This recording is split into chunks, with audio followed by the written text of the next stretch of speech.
قلقله تاریخ خاموش بامیان.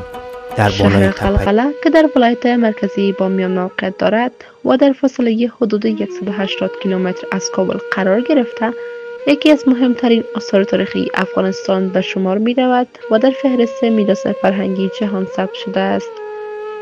این شهر نزدیک به 2000 سال قدمت دارد، اما در طول تاریخ چندین بار ویران شده که نخستین بار توسط چنگیزخان مغولی نابود گردید. بعد دلیل ارزش تاریخی و زیبایی خاص این شهر در سال 2012 میلادی در فهرست میراث جهانی یونسکو ثبت شد. در دوران حکومت غوریان شهنسبانی قلقله پایتخت بامیان بود و در منابع تاریخی اسلامی به نام بالاحصار بامیان نیز یاد شده است.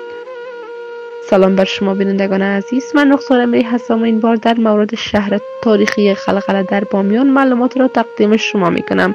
اگر شما نیز می خواهید با ارزش های تاریخی گوشه گوشه کشور آشنا شوید، چینل یوتیوب زیرک تیوی را دنبال و سابسکرایب نمایید. پروفسور اسماعیل یالای طرزی باستانشناس افغان که بیش از 8 سال در منطقه بامیان پژوهش کرده میگوید باشندگان شهر قلقله از طریق یک مسیر زیرزمینی به آب دسترسی داشتند. این گونه تونل ها در سایر بخش‌های تاریخی بامیان نیز یافت شده‌اند، اما برخی روایت‌های افسانه‌ای نیز وجود دارد. این تونل پنهانی را تایید می‌کنند که منبع آب آن حدود 4 کیلومتر دورتر از شهر بوده است.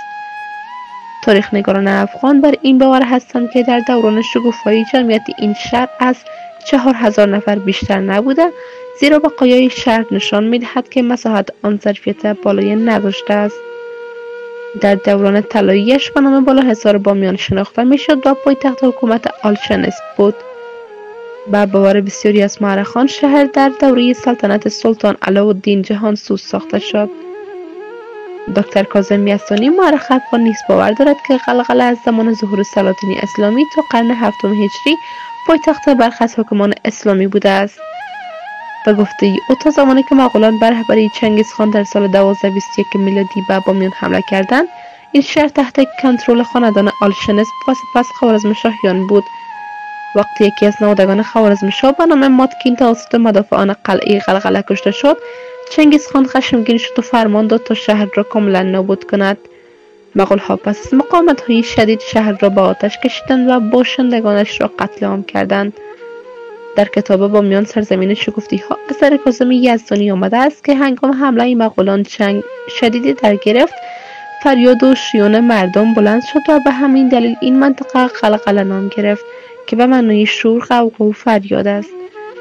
بر اساس برخی افسانه‌ها چنگیزخان توان تصرف این شهر را نداشت، اما دختر جلال الدین محمد خوارزمشاه حاکم شهر عاشق یک سرباز مغولی شد و خیانت کرد. او با فرستادن نامه‌ای به سوی لشکر مغول از طریق تیر و کمان راز سقوط شهر را فاش کرد. تا زمانی که تونل تامین کننده آب قطع نشود شهر سقوط نخواهد کرد. مغول‌ها منبع آب را که در منطقه‌ای به نام دره کالو قرار داشت بستند و شهر را تصرف کردند. این شهر که زمان مرکز تجارت و تمدن بود، امروز تنها ویرانه‌هایی از دیوارها، دکان‌ها و حسرت‌ها در خود دارد. در جریان جنگ‌های داخلی نیز آسیب زیادی دید، با آنکه سال گذشته با حمایت مالی ایتالیا برخی بخش‌های مرمت شد، ولی بسیاری از قسمت‌ها به دلیل بارش برف و باران آسیب پذیر باقی مانده و با خطر نابودی کاملا مواجه است. جذبه‌های تاریخی و گردشگری هر سال گردشگران و بازدید کنندگان افزون بر این شهر تاریخی بامیان دارای مکان‌های دیدنی فراوان است، چون مجسمه‌های بودا، شهر دهاک، دره اشتر، بند امیر، دره فولادی، دره آجر، شهر بریر. بینندگان عزیز یوتیوب زیرک تیوی، سپاس از همراهیتان تا پایان این ویدیوی معلوماتی. تا دیدار دیگر و یک ویدیوی تازه تاریخی، من رخسار امیری با شما خداحافظی میکنم. وقتتان خوش و به خدای بزرگ میسپارمتان.